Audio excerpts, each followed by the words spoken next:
Bird 365. Good show there. Johnny Mac, little overtime. One super chat to read here this morning.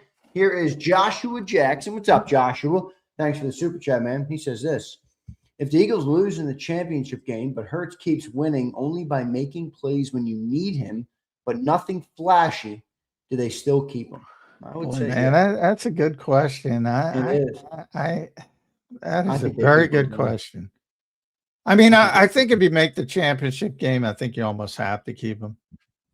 But boy, it's not as easy as a result as you think. I'm not a big fan, though, of John of the thought process that like you can just replace somebody and get the same results. That's why I always push back on people. No, I'm with you. It's very unlikely. Nick doesn't do anything. I'm like, all right. So you think if you had a different coach, you would just automatically get the same result because of the rock? I'm not of that belief, and that's kind of how I feel about Jalen too.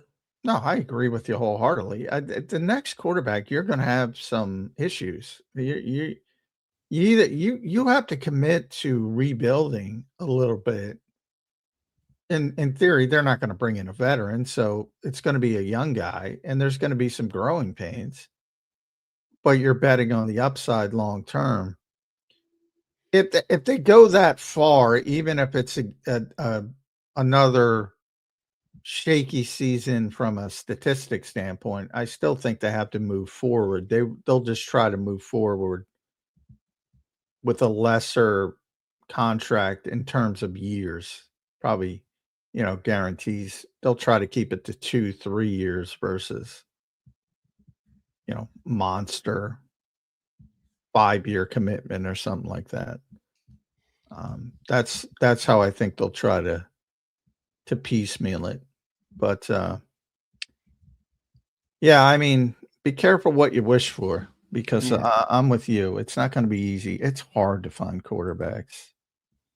And I'm not talking about Josh Allen, the big four, that group. I'm talking about good starting quarterbacks. It's hard to find those guys. Never mind elite. So be careful what you wish for. Yeah, I think Jalen's going to be here, and I'm of the belief that he's going to figure it out. But I said this, John, real quick before I let you go. I was talking to one of my uncles. My uncle is one of those, he has an Eagles tailgate truck. He's been doing the tailgates for literally 20 years. They go down there. He's got the whole painted bus and everything. And I was talking to him. He's been a fan. I don't know. He's almost 60 now. So he's been a fan for his whole life. And he said to me one time, he's like, you know what, dude? I really don't give a shit what looks good or not good about Jalen Hurts' game. I don't care that he doesn't have the best arm. I don't care that he doesn't pass for a lot of yards. We win more now than we've ever won in my life. And I love watching us win. And I'm like, look, if that's your take, I have no. It's hard to argue with that, John. It's hard to argue with that. Well, no, there's a lot of people like that. Yeah. But there's a lot that's everybody's different. There's a lot of people not like that. Yeah, they prefer to watch great. Like the guy, I appreciate people who are honest. Like the guy you said, the Mike Gill guy who you bring up, who was like, yeah, I want to watch an elite quarterback. All right, that's fine. It's a different. I mean, I'm more towards your uncle. I'm like, if I'm a fan, I just want to see my team win. I don't care what it looks like. And I'm still that way with the Yankees. That's really my fandom is down to one team, and they stink right now, and it sucks. They can't score. I don't care how they win. I just want them to win. I don't understand fans that worry about other stuff, to be honest. To me, fandom should be pretty simple: win or lose. Now, I get, I'm not saying you can't debate. As we talked about when they got off to these great starts, well, can you sustain this? And you have all those conversations, and they're real. AJ was right. Can't sustain it. And they changed. So they highlighted that AJ was right, or they're trying to change. But did you see Drake May's comment yesterday? Oh, man, that was funny. No, what'd he say? Drake May's got asked. Let me pull it up. I think I got the quote saved. Drake May got asked how to keep all the wide receivers happy, and he says this, John: winning. Nobody really tries to complain when you win games. I think nobody's really that prideful in this sport about personal stats when you're winning games. I said, Drake, you got a lot to learn, man. You got a lot to Well, learn. I think that's proper. I mean, It's proper, but it's a world that doesn't exist, John. These are individual athletes that care about personal accolades and things like that. Drake, I think, is a lot. Well, to I learn. think most people. I think most people are smart enough to shut up when you're winning.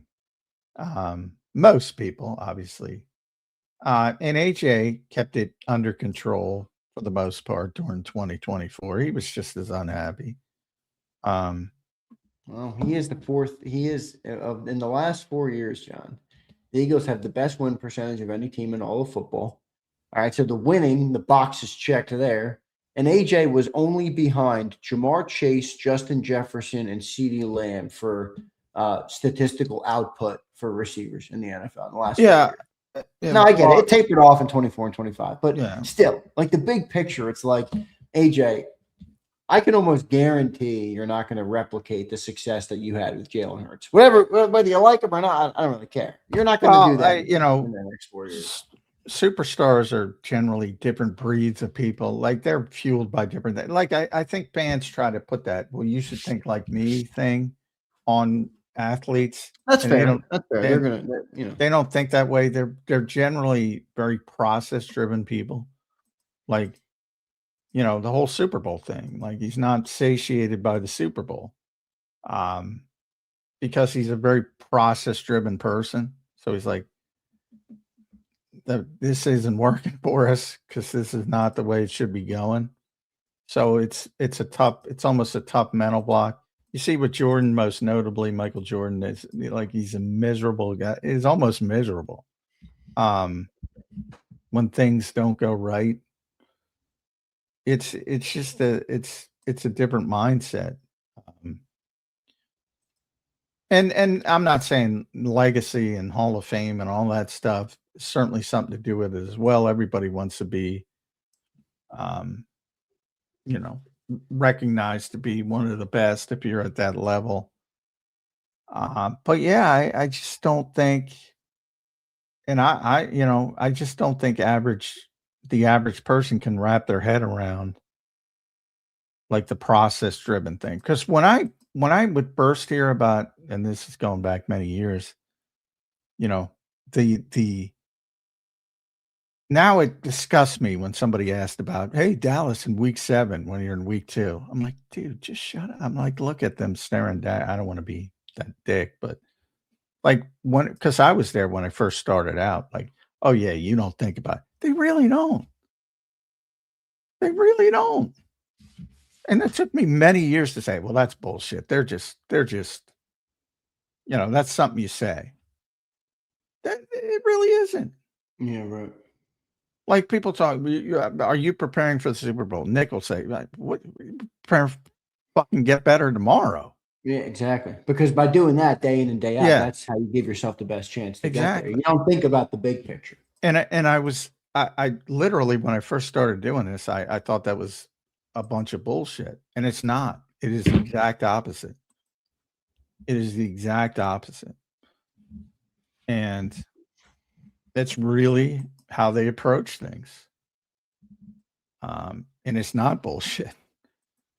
And it took me a long time to figure that out. And I think most average people will never figure that out because they're not around it. And it's not how human nature is. We're always thinking about down the road, what's going to happen. And it's like, well, you better take care of what's right in front of you before you get down the road. Because whatever you whatever goal you have isn't going to be there if you're not taking care of what you're doing today. That applies to more than just football and the NFL, my friend. There's no doubt about that. All right, John, we're way over time here, man. Your final thoughts on this Football Friday, big game tomorrow, preseason game number 1. I know you're jacked up, John. Yeah, very jacked up.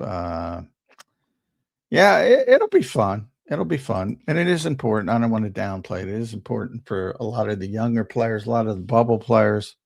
But I don't think, like I said, if you want to see the starters, maybe you got a couple on defense. But again, get your beverage, get your favorite snack, be in your chair on time, unless you're going to have to rewind the DVR because it's going to be quick. No doubt. All right, John, great stuff, man. I will catch up with you tomorrow. We'll do a little segments for the preseason game, and then we'll catch up again on Monday. John, thank you, brother. All right, see you, man. All right, later, John. There's Johnny Mac, John McMullen, joining us right here on Birds 365.